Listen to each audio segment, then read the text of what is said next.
BJP ಆಡಳಿತವು ಅಧಿಕಾರಕ್ಕೆ ಬಂದಾಗಿನಿಂದ ಮುಸ್ಲಿಮರಿಗೆ ಹೇಗೆಲ್ಲ ಹಾನಿ ಮಾಡಬಹುದೋ ಹಾಗೆ ಹಾನಿ ಮಾಡಲು ಪ್ರಯತ್ನಿಸುತ್ತಿದೆ ಮತ್ತು ಪ್ರಯತ್ನಿಸಿದೆ. ಎಷ್ಟೊಂದು ಮುಸ್ಲಿಮರನ್ನು ಗೋವಿನ ಹೆಸರಿನಲ್ಲಿ ಬೀದಿಗಳಲ್ಲಿ ಹೊಡೆದು ಕೊಂದಿದ್ದಾರೆ. ಒಂದು ಪ್ರಾಣಿಯ ಹೆಸರಿನಲ್ಲಿ ಪ್ರಾಣಿಗಳಿಗೂ ಇಲ್ಲದ ಕ್ರೂರತೆಯನ್ನು ತೋರಿಸಿ ಮನುಷ್ಯನ ದೇಹದ ಮೇಲೆ ಕೋಲಿನಿಂದ ಜೋರಾಗಿ ಹೊಡೆಯುವಾಗಲೂ ಆ ಭಯೋತ್ಪಾದಕರು ಕೂಗುತ್ತಿದ್ದದ್ದು ಜೈ ಶ್ರೀರಾಮ್ ಎಂದು. ಯಾವ ದೇವರನ್ನು ಮೆಚ್ಚಿಸಲು ಇವರು ಈ ರೀತಿ ಮನುಷ್ಯರನ್ನು ಕೊಂದುಹಾಕುತ್ತಾರೆ?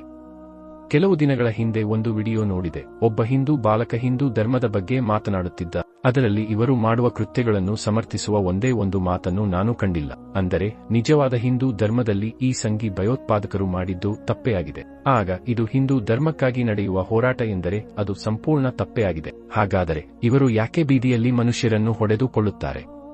ಅದೇ ಇವರ ನಾಯಕರು ಧರ್ಮದ ಹೆಸರಿನಲ್ಲಿ ಜನರನ್ನು ಒಡ್ಡಿಕೊಳ್ಳಿಸಿ ಆಡಳಿತವನ್ನು ಹಿಡಿಯಬೇಕು, ಅಧಿಕಾರಕ್ಕೆ ಬರಬೇಕು. ಅದಕ್ಕಾಗಿ ಏನೂ ತಿಳಿಯದ ಮೂರ್ಖ ಸಂಘಿ ಭಯೋತ್ಪಾದಕರನ್ನು ಅವರ ಧರ್ಮದ ಉತ್ಸಾಹವನ್ನು ಬಳಸಿಕೊಂಡು ಮುಸ್ಲಿಮರ ವಿರುದ್ಧ ತಿರುಗಲು ನಾಯಕರು ಇವರನ್ನು ಬಳಸಿಕೊಳ್ಳುತ್ತಾರೆ. ಅದಕ್ಕಾಗಿ ನಾಯಕರು ಬಹಿರಂಗವಾಗಿ ವೇದಿಕೆಯ ಮೇಲೆ ಕೇರಿ ಪ್ರಜಾಪ್ರಭುತ್ವದ ಭಾರತ ಎಂದು ಕರೆಯಲ್ಪಡುವ ಭಾರತದಲ್ಲೇ ಸಾಮರಸ್ಯವನ್ನು ಉಗುಳುತ್ತಾರೆ. ಇದಕ್ಕೆ ಎಷ್ಟೊಂದು ಉದಾಹರಣೆಗಳು ನಮ್ಮ ಮುಂದಿವೆ.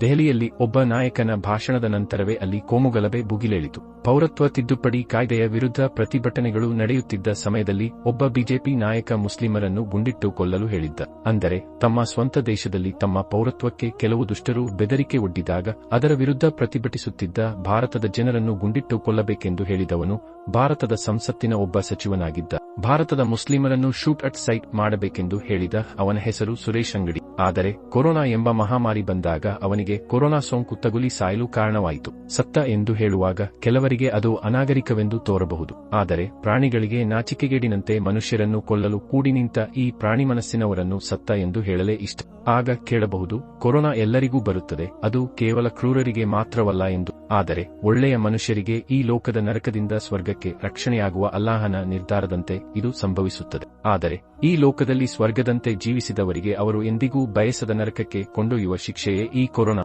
ಅಲ್ಲಾಹನು ಕುರಾನ್ನಲ್ಲಿ ಹೇಳಿದ್ದಾನೆ, ಅಹಂಕಾರಿ ಮನುಷ್ಯರಿಗೆ ಅವರ ಕಾಲಾವಧಿ ಬಂದಾಗ ಅವರನ್ನು ಶಿಕ್ಷಿಸುವುದಾಗಿ. ಹೌದು, ಮುಸ್ಲಿಮರನ್ನು ಗುಂಡಿಟ್ಟು ಕೊಲ್ಲಲು ಆದೇಶಿಸಿದವರಿಗೆ ಅಲ್ಲಾಹನು ಕೊಟ್ಟ ಶಿಕ್ಷೆಯೇ ಆ ಸಚಿವನಿಗೆ ಸಂಭವಿಸಿತು. ಅಲ್ಲಾಹು ಸುಬ್ಹಾನಹು ವ ತಆಲಾ ಮುಸ್ಲಿಮರ ಮೇಲೆ ದಾಳಿ ಮಾಡುವ ದುಷ್ಟರಿಗೆ ಯೋಗ್ಯ ಶಿಕ್ಷೆಯನ್ನು ನೀಡಲಿ, ಆಮೀನ್. ಈ ವಿಡಿಯೋ ನಿಮಗೆ ತಲುಪಲು ಕಾರಣವಾದವರಿಗಾಗಿ ವಿಶೇಷವಾಗಿ ದುವಾ ಮಾಡಿ ಎಂದು ನೆನಪಿಸುತ್ತೇನೆ. ಇನ್ಶಾ ಅಲ್ಲಾ ಮತ್ತೊಂದು ವಿಡಿಯೋದೊಂದಿಗೆ ನಂತರ ಭೇಟಿಯಾಗೋಣ. ದುವಾದೊಂದಿಗೆ.